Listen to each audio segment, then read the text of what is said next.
Hello everybody. Today I'm going to be answering two questions for you here on the video webcam. The first question is, how does it feel to record yourself and speak into the computer? Well, that's an interesting question because I'm actually doing that right now.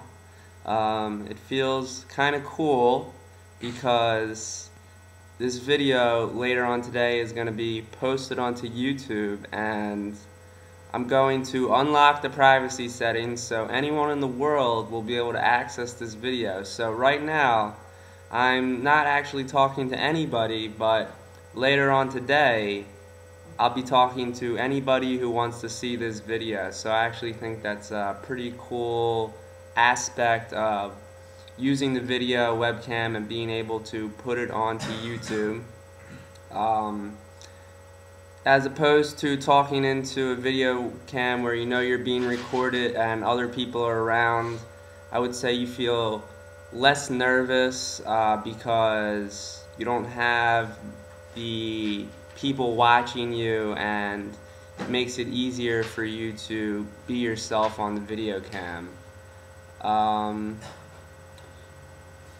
So I would say I feel that this is the new future for video recording and this sort of thing. It's a very cool way to use your computer. The second question I'm going to be answering is, what is the impact of my gadget, which is the iPod Touch, on my perception of time and space? A good way to think about the iPod Touch's impact on perception of time and space is to consider one of the first gadgets that had a major impact on time and space, the telegraph. Think about when the telegraph was first invented. Messages could be transmitted instantly, as opposed to having to deliver mail or actually physically move across the country to deliver a message. In a result, there was time zone changes worldwide to help people adapt to this new technology and for business to be able to be done more effectively. Now think about today and the impact the internet has had. At first, when the internet was able to be accessed by everyday people, they had to use their desktop computers in their homes. Today, with the iPod Touch, one is now able to access the internet anywhere a Wi-Fi network is available. Since the internet can be accessed by using the iPod Touch, I can now access the internet in the palm of my hand while I'm sitting at a cafe or hooking into the internet of someone who left their network unlocked anywhere in the world. I can check my email while eating lunch at a restaurant or while lying on the beach, as long as the network is available. This is also much smaller and easier to carry around than a laptop, and by doing these activities on my iPod, it in turn causes me to spend less time on my laptop.